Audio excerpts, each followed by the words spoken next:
Panthers, Steve, come up just a little short in their postseason game, but Bryce Young and that offense put up 31 points, second most ever we've seen in a postseason game in the Carolina Panthers history. So, Bryce Young, it is expected, per general manager Dan Morgan, that they are going to pick up his fifth-year option. So I ask you, Steve, what did you think of what he did Saturday in front of your own two eyes while you were there? I thought Bryce Young played probably one of his best games of his career right now, where he didn't start off slow. This Rams, coach goes for it on 4th and 2, and so he tries to do some, he plays chess, right? And he tried to do some things. But what I loved about the playoff game compared to what he has kind of been that roller coaster up and down and inconsistency and turning the ball over is he didn't have a second half where he played lights out in the first half where, who is this?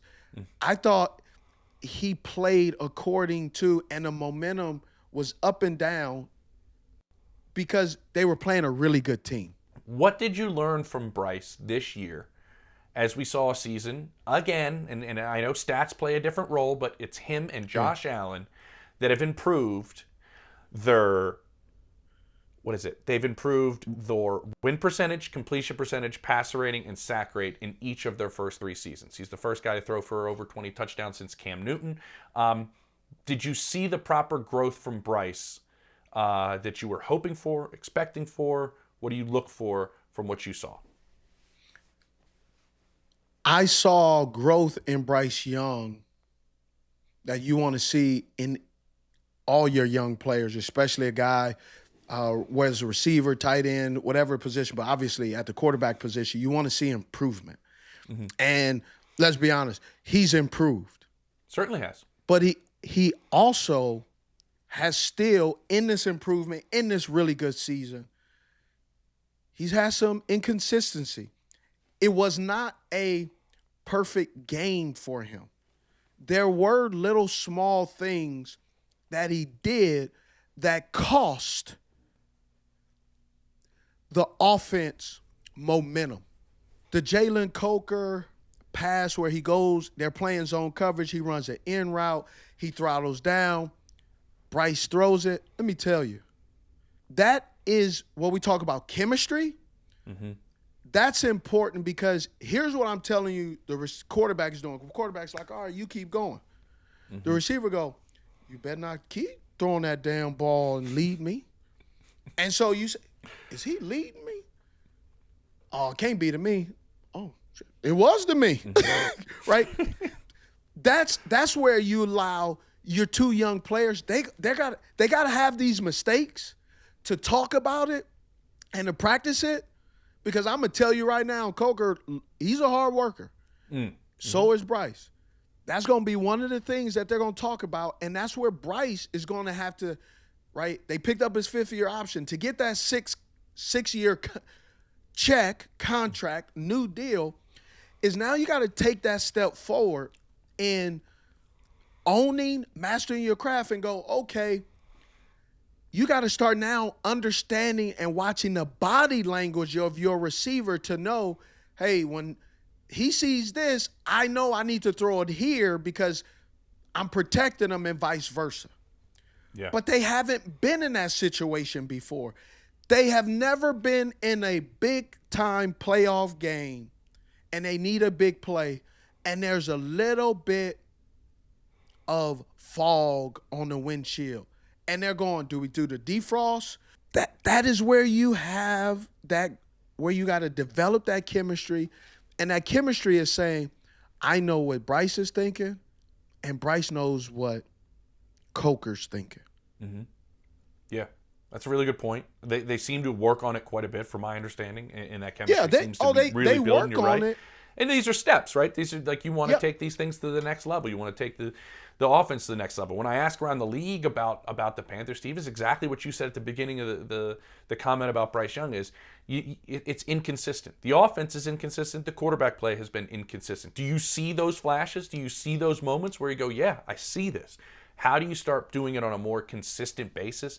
I believe Bryce thinks he's taken a larger ownership of this offense. I think that's a big, big part of what happens at the quarterback spot, if you ask anybody around the league, Steve, what year do they usually say you start getting ownership of the offense? Year 3, you start to make it essentially yours as a quarterback. That's pretty universal across the league. From Jordan Love on down, as guys start saying year 3, you start taking ownership of it. Here's the caveat I need to throw that in there, or my 2 cents is year 3, year 2 in this offense. Mm-hmm. First year he's made it through a whole season of being a starting quarterback in this offense with his play caller, because his rookie year he had 2 different play callers with different personalities. Was it only 2? It was no, yeah, it was 3. It was 3. It was 3 after they were fired. So he had different people in his ear. Exactly. So that's my point. When I say year 3, that's 2026, right? But, so yes, but that's when if he's getting that feeling now, that's a good thing. Yes. But here's the thing that I'm concerned about, and I hear people, and especially after this game, people are like, "Man, Bryce showed us that he's our quarterback of the future." I'm not saying that he's not, but here's the question: do you sign Bryce right now, or do you let him play it out in this 5th year? Because the Joneses, that's the thing I love about football, is the football world goes with the Joneses. Gotta keep up. Yes, you got to keep up, and APY, average per year, and average per year right now, Miami, Josh Allen, who else? Joe Burrow. And these dudes are $40, $50 million towards the cap. Mm-hmm. And what I'm saying is Bryce Young showing you that he's going to be a really good quarterback? Or is he on the cusp of showing you that he's going to be a elite quarterback? I don't know. I think it's a great question. I think you have to let him play this year and not do the contract this offseason. I just think it would be malpractice to jump at it. I think, if you ask Bryce honestly, I think he'd probably say he'd almost agree with ownership and Dan Morgan and company about, it's not like he's shown everything. I would be curious, because there's those bad deals that you've mentioned, whether it's the Tua deal or some people, I know he played great the back end of this year, but the Trevor Lawrence deal down in Jacksonville, these guys are all in the 50s, Steve. And you're right. Like, is that the type of number you want to put? I'm curious why nobody wants to be like, hey, this is probably what you are. This is where you're at court. But quarterback doesn't really work that way. It's always this incremental things that keep growing at the position for some reason. I had a conversation with someone who explained it to me well. And he was like, man, they have to wrap their heads around, especially in the quarterback position, all this money. Man, everybody wants to have getting paid the top. Mm-hmm. And, man, you got to remember, old school football used to be, look, your starting quarterback, we love him. We want him to be here long term. But we're not paying him in the top 10 when he's maybe 16th or 17th quarterback. Mm-hmm. Where he's going to be the 15th highest paid quarterback, not the 3rd highest paid quarterback. Yeah. So I think that is going to be interesting of how these teams now can convince their franchise quarterbacks and their agents and their agencies to get paid what they're worth of the team, not get paid for what the next guy is getting. 100%. And that's oftentimes, and you know this, a conversation that the agent and the player are having with the NFLPA, because the NFLPA wants guys to continue to get paid. Yes. And you want to break those spots. Right now, Patrick Mahomes is the 15th highest paid quarterback in terms of average per year. Tom Brady was never the highest paid quarterback in the NFL at any point of his career. There are certain guys that obviously know that they can get money a lot of other ways as well and understand how you build a team and structure a team, not knocking the guys that are at the top, a lot of them well-deserving at the top, being Josh Allen or Joe Burrow or whoever it might be. But you're right. I think all of those conversations in terms of a team-building aspect, and I do kind of think Bryce is wired that way, in terms of how they're going to go about this moving forward. I hope. The other part, and I'm going to say this before we go, like, you're going to play a first-place schedule this year. in 2026. That changes it as well. So you got 6 teams on there that made the postseason that are going to be a part of your schedule as well for winning the division. What if sports were traded like markets? Now you can put your sports IQ to work in real time with Robinhood prediction markets. It's not you against the house, it's you participating in a live market. You can buy or sell your positions live all game long. Use your sports knowledge in the moments that matter. Robinhood prediction markets changes the game. It's people moving the action, so when momentum shifts, you can move with it. I always knew the game, but never had a dynamic way to apply that knowledge. Now I can actually take part live in a market powered by people. You're no longer just a spectator. Play by play, you decide. Trade every play with Robinhood. Now available across the US, download the Robinhood app now to begin. Futures and cleared swaps trading involves significant risk and is not appropriate for everyone. Event contracts are offered by Robinhood Derivatives LLC, a registered futures commission merchant and swap firm. Another thing that they need offensively is with Brooks. What's going to happen with Brooks? You know, he's a pickup. He was a steal in the second round. If he wouldn't have got hurt, he was a first-round draft pick. They bring him back. He tries to play, re-aggravates it, tears his knee. You know, how healthy is Brooks?